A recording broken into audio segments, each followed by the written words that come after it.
All right, so we've been doing this journey through Hebrews 11, so go ahead and open up right there. We're going to jump right in. No funny story lead-ins or anything like that. There's just too much in the text tonight that we need to get to. So Hebrews 11, verse 4 is where we're going to be. So we've been journeying through this chapter together, little by little, bit by bit, since CRAVE kicked off in this series called Heroes of Faith. And early on, we talked about Jesus, who is the ultimate hero of our faith because he's the reason we can have faith. And then we also talked about what it is to have faith, what faith even is, what does it look like to live by faith, to trust in God. And now we're going to look at examples of faith, these stories, right? The book of Hebrews was written, interestingly enough, to the Hebrew people, to the Jewish people, to Jewish believers and Jewish non-believers. And the author of Hebrews is writing to encourage them, to challenge them, to point them to Jesus. He wants them to see Jesus and follow Jesus and believe and have faith in Jesus. And so Hebrews 11 is this big buildup of all of these different stories that the people reading it who were Jewish would have known. They would have known who all of these people are. They would have known the story without having to go into all the detail. Which, if you grew up in the church, maybe that's true of you, but if you didn't, like I didn't, I remember once being in Sunday school and the teacher asked, like, what the rainbow was. And I was like, it's a rainbow. Like, yes, David, but what does it mean? That the sun is out? Yes, and why is the sun out? Because it's Phoenix. Like, I didn't know. I didn't know that it was because of Noah, that it's God's promise. Like, I just felt like an idiot, you know? So if that's you, don't worry. You're in good company. If you don't know these stories, don't worry. We're going to journey through them together and understand what it is that the author of Hebrews wants us to see as we are also looking to be encouraged in our own faith as we follow Jesus. So Hebrews 11:4, we get our first example of faith. Our first hero of faith is mentioned by name. It says this, by faith, Abel offered to God a more acceptable sacrifice than Cain, through which he was commended as righteous, God commending him by accepting his gifts. And through his faith, though he died, he still speaks. Okay, so at first glance, it might not be the most impressive story right out of the gate. There are probably some more impressive people that he could have led with. But, again, the importance of the story is not so much being impressed with the person as it is being impressed with God. It's not about the person and their faith. It's about the God in whom they have faith and what we learn by their faith, right? So the author wants us to see Abel's faith in God and what that means for us. So, I think the best way to do that, the best way to understand it, is to look back at the original story to understand what the writer of Hebrews wants us to see, because there's clearly something about Abel and Cain's story that the writer wants us to understand. Otherwise, he wouldn't have mentioned them by name. So turn with me. You were in Hebrews 11. Let's turn back to Genesis 4. Genesis is the first book in the Bible. So just kind of, you can close it and then open. That's probably the easiest way to do it. Or if you got it on your smartphone, just kind of scroll there, whatever, however your app works. Genesis 4, we're going to be starting in verse 1. Genesis 4:1.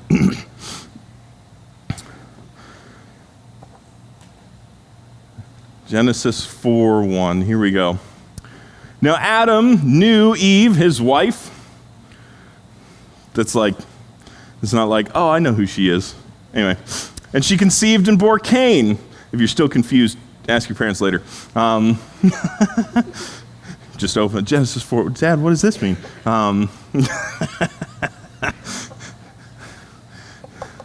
So part of me wants to tell you all to go home and do that just to mess with your parents, but I love your families too much, and I know some of your families, and they scare me a little, and it'd come back on me. But anyway, Genesis 4:1. Now Adam knew his wife Eve, and she conceived and bore Cain, saying, I've gotten a man with the help of the Lord. And again she bore his brother Abel. Now Abel was a keeper of sheep and Cain a worker of the ground. In the course of time, Cain brought to the Lord an offering of the fruit of the ground, and Abel also brought of the firstborn of his flock and their fat portions. And the Lord had regard for Abel and his offering, but for Cain and his offering he had no regard. So Cain was very angry, and his face fell. The Lord said to Cain, "Why don't you eat a Snickers? You're not you when you're hungry." No, that's not what he said. Just making sure you're paying attention. There's someone in the room that was just tracking along like, uh-huh. Verse 6, the Lord said to Cain, "Why are you angry, and why has your face fallen? If you do well, will you not be accepted? And if you do not do well, sin is crouching at the door. Its desire is contrary to you, that's against you, but you must rule over it." Cain spoke to Abel his brother, and when they were in the field, Cain rose up against his brother Abel and killed him. That escalated quickly.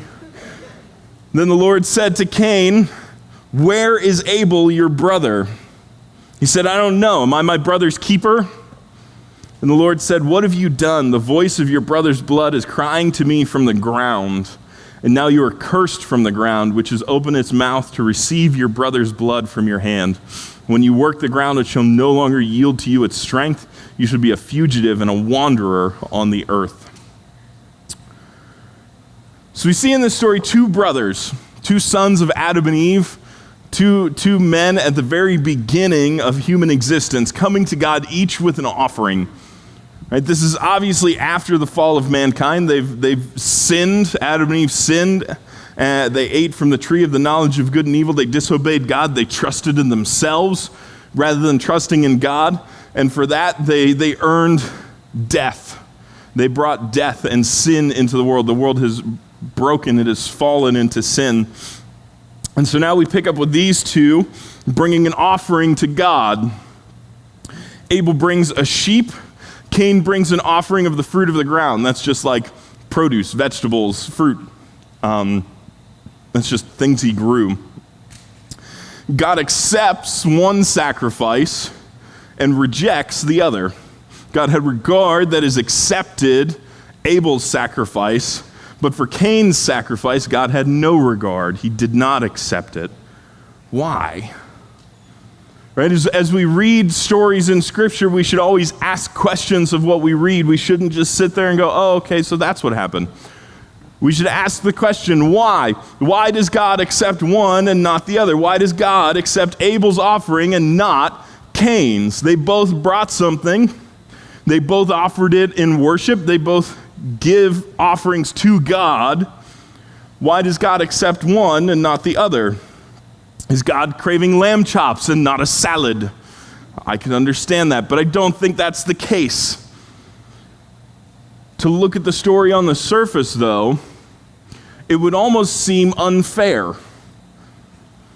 Right? They both bring their offering to God, and God accepts one and not the other. It would almost look like two children bringing a gift to a parent on Christmas that they made themselves.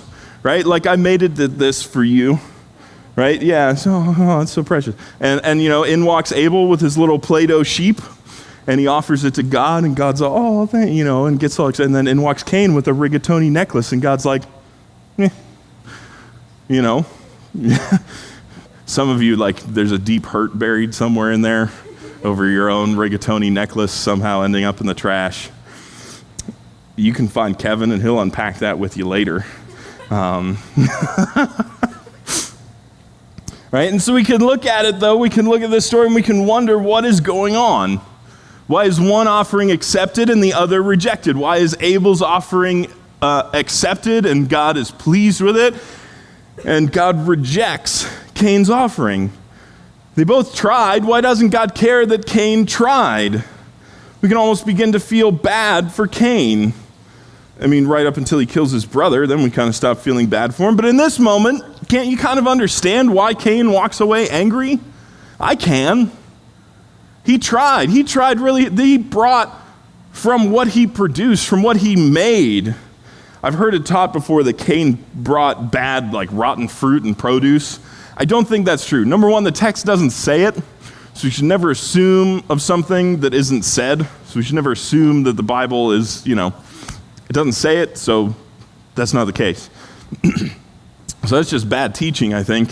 And I don't think it's true because, right, I'm betting Cain's offering was actually fairly impressive. Because number one, he's bringing it to God. And I'm betting he really tried. He brought the best of his field, because if Cain didn't care, why did he show up? If Cain didn't care at all, why bring anything to the offering? Why even show up? But he did bring something, right? The fact that he brings an offering and that he goes away angry shows me that he cares, right? He's angry that God accepted Abel's sacrifice and not his own, and that tells me that Cain cares, that he really did try to gain God's acceptance, that he really did work for it. He tried. Right? He poured his sweat and blood into the ground to get this to happen. He brings it to God, and he tried really, really hard. He tried to gain God's acceptance through his work.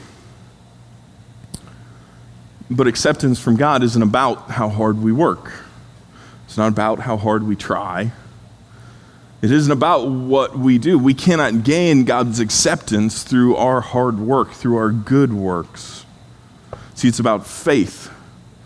Why was Abel's offering accepted and Cain's wasn't? Simply put, it was faith.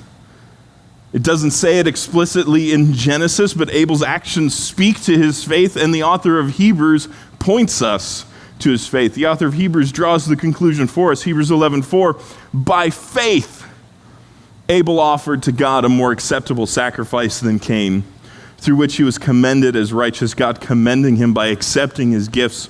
And through his faith, though he died, he still speaks. By faith, what sets it apart? It's the faith. See, God accepts us not because of our good works, but because of our faith in him. That's the first point on your map. God accepts us not because of our good works, but because of our faith in him. It's faith. And faith is not something that I can attest to, like this is this great thing I have done. Faith is believing in what God has already done through Jesus. Abel finds acceptance from God not because of the work he did, but because Abel had faith. Abel trusted God. And we cannot do enough good works. We cannot be good enough good deeds to gain God's acceptance. You can't work hard enough at it. Both Cain and Abel would have understood the reality of sin in the world. They're bringing an offering to God. They would have known what sin was. Their parents would have told them. Their parents invented it. They would have heard from their parents what happened in the garden. They would have known the truth of who God is through their parents. They would have known that their parents disobeyed God, that disobedience brought death because of sin. Imagine having to explain that to a kid, right? Little Susie sitting in the bedroom at night asking Daddy, why do people die? Well, you see, Susie, one day we were out on a walk and Mommy got hungry and decided to have a snack.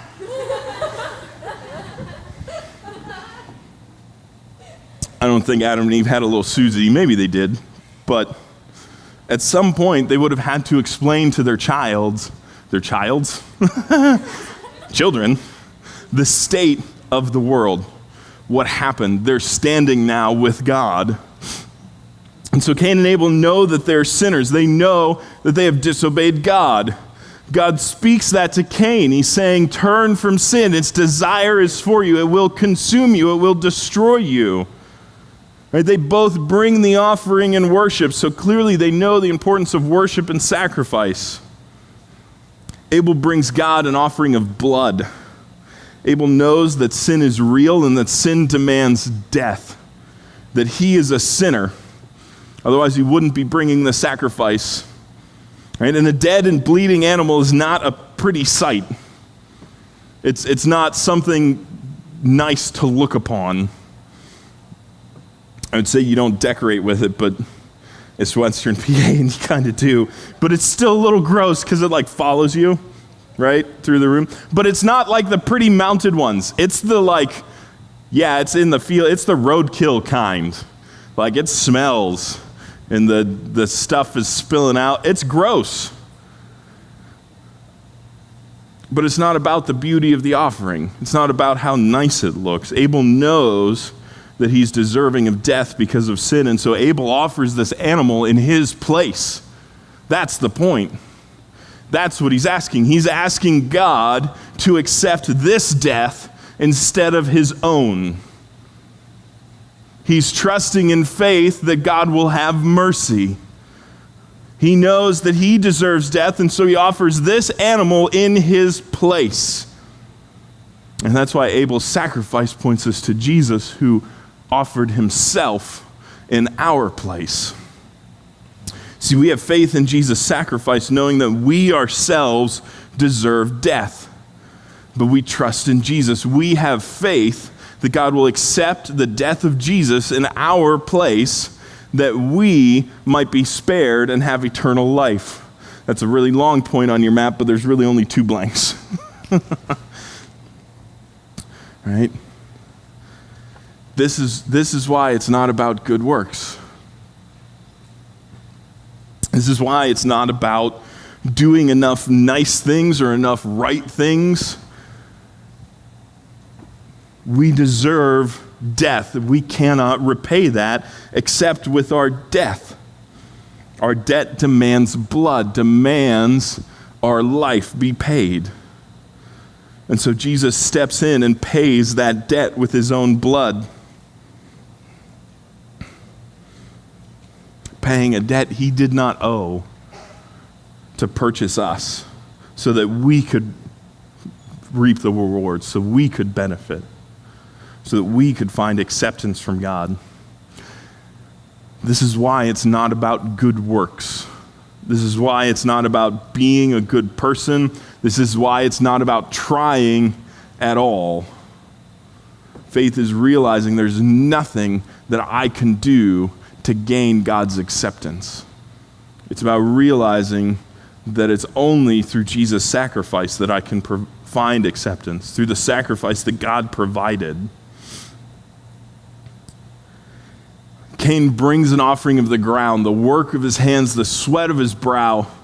He brings it and says, I did that as a testament to his goodness, to everything he has done, to what he has accomplished, to how good Cain is. Here is all of my hard works, it says.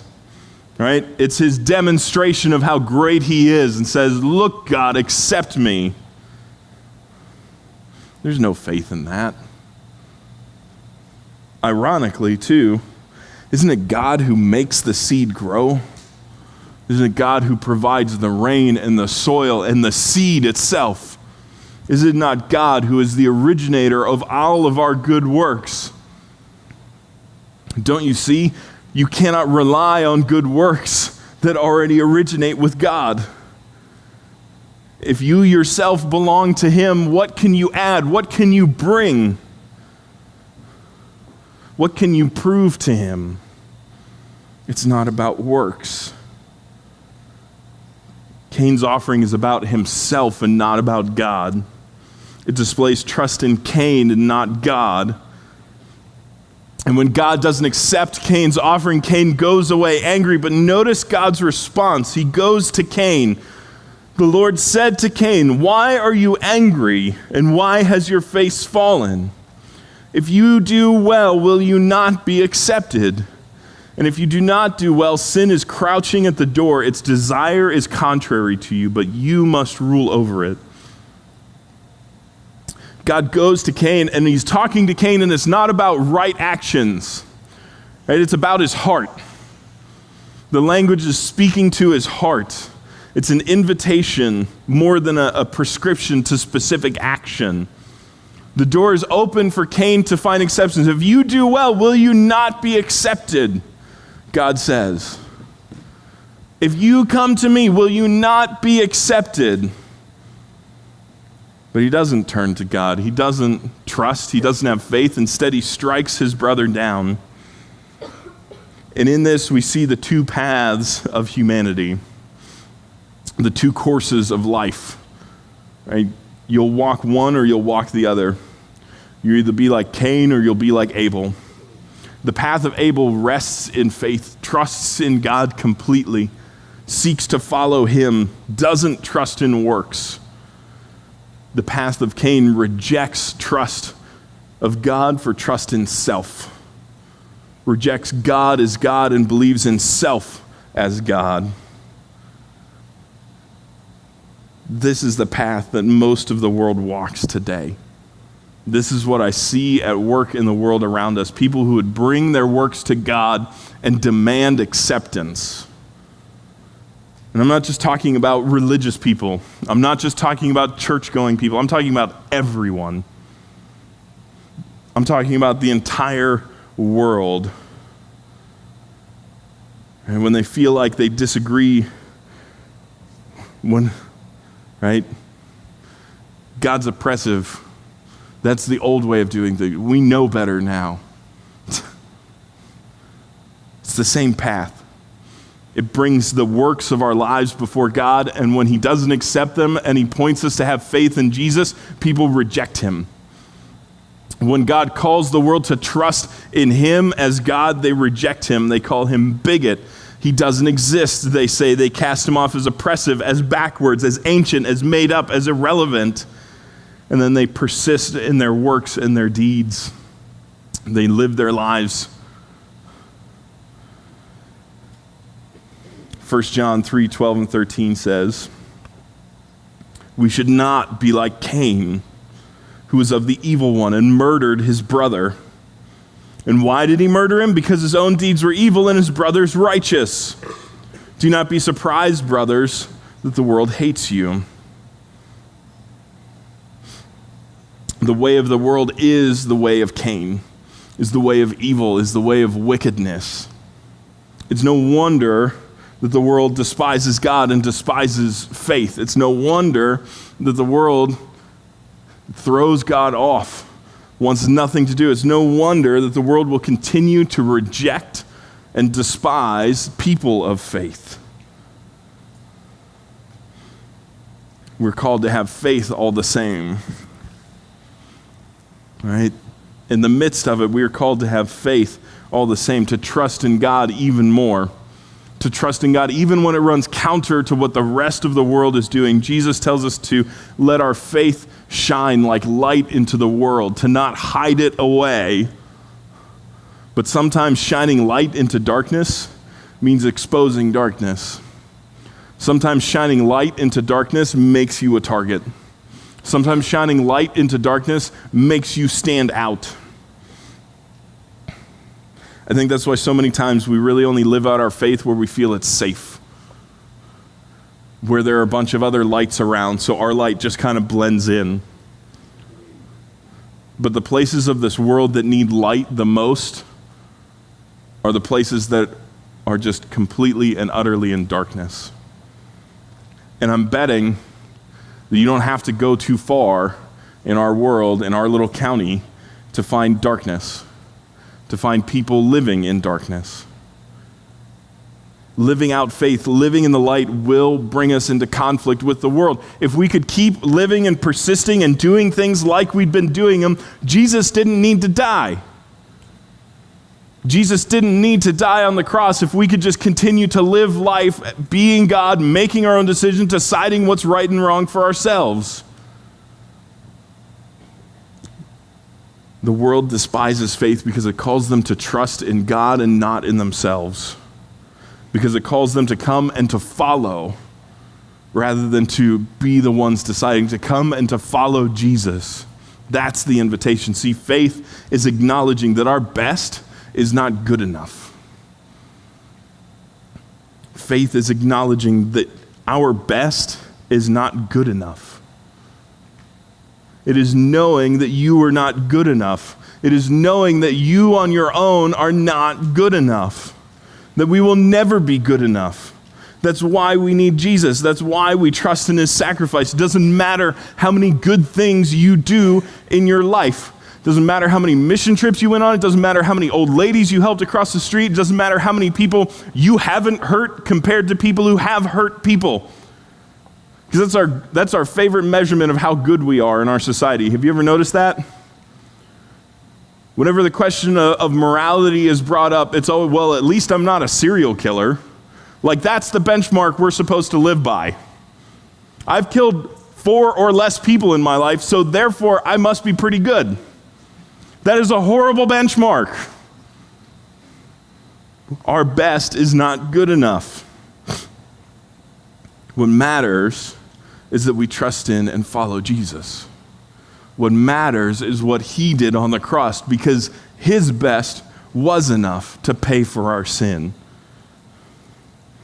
See, the accusation most often hurled at God by our society that I hear over and over and over and over again, it's the gotcha statement of Western civilization. And it's, if God is loving, how could a loving God punish anyone? If God is so loving, how could God send anyone to hell?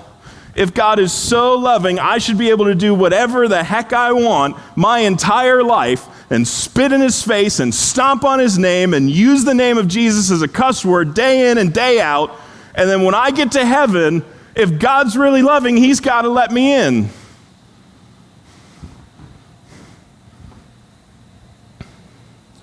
See, the problem is we overestimate our standing and our goodness compared to God's, because if we truly understood how perfect and holy and good God is, we would be undone. We would be completely undone. When you understand what a wretched and broken thing you are, how much you deserve death, how dirty and filthy and broken, how much you deserve the death and punishment, that you brought it on yourself, that in standing before a holy and righteous God, to think that you would even be able to stand on your own in his goodness. No. But you see that in his goodness, he makes a way for you. He makes a way for you into his presence, that you can know life though you deserve death. When you see and understand how loving God is, to allow anyone to escape hell, then you understand why it's not about works. None of us deserve the chance. We've blown it time and again. And yet, through Jesus, we have life. The problem is that people don't see that. The problem is that people only look at themselves. The problem is that they want to be God. See, Cain didn't see way back at the beginning of the story, way back at the beginning of humanity.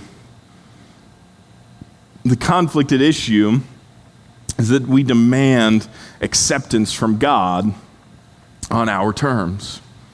God has to do things my way. Because to say, how could a loving God send anyone to hell, is to put God on your terms. God has got to do things my way.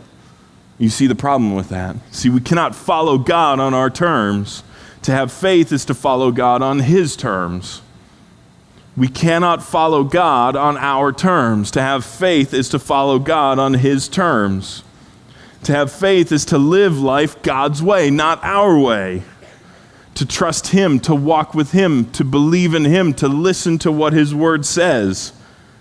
Not to do it our way, to believe him completely, not just the parts we're okay with.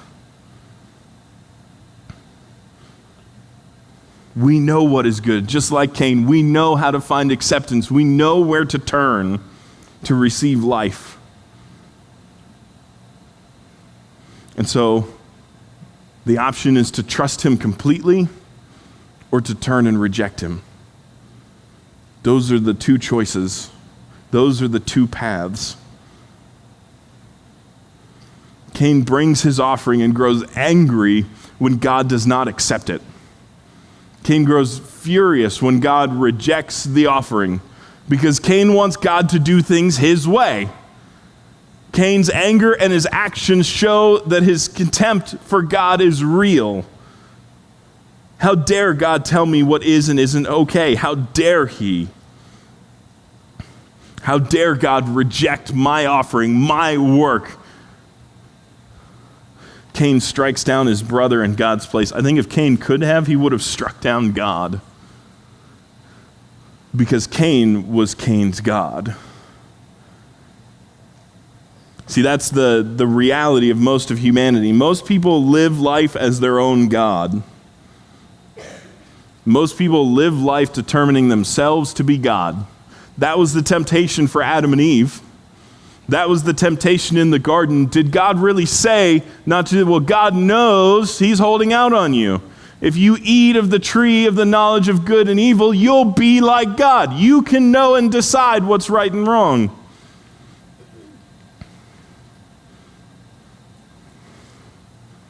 All right. Cain strikes down his brother, who's made in the image of God, who he grew up with. He strikes him down because he can't strike down God. And so it's not hard to imagine a world that seeks to strike down God, that seeks to attack Jesus. You can't get to Jesus, so who do they go after? They go after those who follow him. The deeds of the world are evil, we're told. And so it's no surprise that they strike out at those who are following Jesus. If good deeds won't bring acceptance, evil deeds definitely won't. And so the world strikes out at God, at his word. They seek to tear it down, to tear apart the things he built, family and marriage, to tear apart the church, to tear apart the faith. The world strikes at God, and the voices I hear echo the voice of the temptation in the garden, the voice from the serpent. Did God really say that? God's holding out on you. Did God really say that you can't just sleep around? Well, God knows that you'll be happiest if you sleep around with a whole bunch of people. Did God really say that looking at porn is bad? Well, God just knows that if you look at porn, you're going to be satisfied and enjoy it. Did God really say that drugs are bad? Did God really say that we're to be sober-minded? That we're to pursue righteousness? No, God's holding out on you. He knows that if you do that, did God really say that gossip is wrong? Did God really say that we're to love and sacrifice for others? Did God really say that you're supposed to love the outsider? Did God really say to go to all the world and proclaim the good news? Did God really say that? The attacks are constant. The call is constant. The world is heading towards death and destruction, and they cannot stand anything that goes a different way. And so the call is always to get us off course, to get us to pursue things that move us towards death. The world strikes out at God, seeking to tear him down. I wonder, do you hear it? I hear it in every state that tries to legalize recreational marijuana. I hear it in every movie or TV show that tears down family. I hear it in a society that says you can decide for yourself what's right and what's wrong. This has been the struggle of humanity since our existence. And what does the world do? They tell us to embrace the lie. That's striking out at God. It's not harmless, it's not careless, it's not insignificant, it's a direct strike at God. Because they desire to be God. And so the world strikes out at us and the church and everything else, just as Cain struck down his brother. We stand and are struck and are called to follow God. And Abel's faith speaks to us. For generations, it has spoken. Abel trusted in God for forgiveness. He didn't know that Jesus would one day die as a sacrifice. He trusted and he knew that he needed forgiveness. He trusted that God was merciful and that he would accept this sacrifice in his place. And through his faith, he found salvation in Jesus. Jesus' sacrifice paying even for the sins of Abel, freeing him from the consequence of sin. And Abel's faith speaks to us, calling us still to trust in God for salvation, not to turn from the path, calling us to walk and follow God, to pursue righteousness, that even though we're struck left and right, we don't compromise. That even though we're struck, we don't strike back. Though you are struck, have faith, it says. Trust in God. Though you are struck, do not waver. Trust in God. Though sin seeks to strike and pull you aside, trust in God. Though you face those who desire your destruction, have faith. Not in yourself, in God. Have faith in Jesus, who when struck did not strike back. Have faith in Jesus, who though he died, he lives.